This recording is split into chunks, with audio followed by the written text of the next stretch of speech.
How you doing, guys? Koji here, traincomplete.com. So the other day I went to bed and I was trying to fall asleep, but this weird feeling in my leg didn't let me. I had to stand up, stretch it out, then I went back to bed, but it came back and I had to stand up and then try to massage it, foam roll, and it was like 11 o'clock already and I was like, why is this happening to me? And then a couple days later, one of my clients came to session and she said like, I was hiking in the weekend and I was tired and I went to bed, but I couldn't sleep because I had restless leg. And I was like, that's what I had at the end of the day. At least I wasn't alone. But I had to figure out what is this annoying feeling in my leg. Now I had to admit I had this feeling before. Sometimes in my back when I spend too much time standing, sometimes in my forearm after a hard training session, but most often is in my calves or in my thighs. I usually solve this problem by putting my arm over my head, and this reduces the blood flow from the muscle and the pain goes away. I can do this with my leg as well, so I can cross my leg and I put one on top of the other, or I can just put both legs up on the wall. This is especially helpful after running or a heavy leg session with a lot of blood pulling into the muscles. However, sometimes reducing the blood flow doesn't help and I have this urge in my leg that I have to move them. Now that I'm thinking, I used to rock myself into sleep when I was a kid.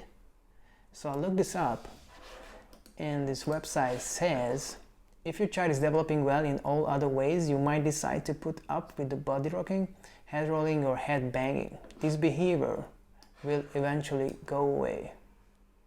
Okay, clearly didn't. This might be correlated, might be not. The National Institute of Neurological Disorders and Stroke says restless leg syndrome. By the way, restless leg syndrome, who came up with this? Okay, you have to say this 3 times fast, especially if your English is not your first language. Restless leg syndrome, restless leg syndrome, restless leg syndrome. My God. RLS, also called Willis-Ekbom disease. It's an uncomfortable sensation in the legs and causes a powerful urge to move them. The symptoms can increase during the night. It could become difficult to fall asleep or return to sleep after waking up. Moving the legs or walking typically relieves the discomfort, but the sensation often reoccurs once the movement stops. Okay, it's clear that I have RLS. RLS is classified as a sleep disorder since the symptoms are triggered by resting, and as a movement disorder since the people are forced to move their legs in order to relieve symptoms. It is, however, best characterized as a neurological sensory disorder with symptoms that are produced from within the brain itself. Well, it makes sense. I not only feel this sensation when I go to bed, sometimes I shake my legs when I sit and I like to stretch my back and my arms during the day. I have to add that I think it's easy to misfeel the lack of movement with the tiredness/injury of the muscle. There are some indicators that can help distinguish whether you have RLS or is it something else. First one is spending too much time in one position. Sitting all day on a sofa and binge watching Netflix or just standing for too long can lead to this I need to move now feeling. I wouldn't call this RLS. I think it's just more like your body tells you like, okay, you were just sitting too much or you were spending too much time in one position and now it's time to move. This is especially true when you are used to train more often.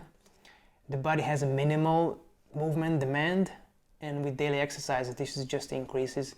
I think you just have to move more.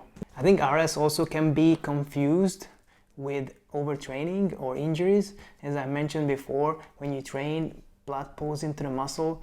That's what we call the pump. Amazing feeling, by the way. And this can stay there for hours. So if you had like a late session, then when you go to bed, you can have this feeling of, okay, I need to stretch them now. And then the bigger the muscle, the more blood can be pulled there. And then because the legs are the biggest muscle, this feeling can be very annoying. Your calves are also called the second heart of your body because they are critical of returning blood into the heart. All of these and the built up lactic acid in the muscles can be confused with RLS. People with RLS feel irresistible urge to move, which is accompanied with uncomfortable sensation in their lower limbs that are unlike normal sensations experienced by people without the disorder. The sensation is their legs are often difficult to define, but may be described as aching, throbbing, pulling, itching, crawling, or creeping. Because moving the leg or other affected parts of the body relieves the discomfort, people with RLS often keep their legs in motion to minimize the prevent sensations. They may pace the floor constantly, move their legs while sitting, and toss and turn the bed. Exactly what I said before.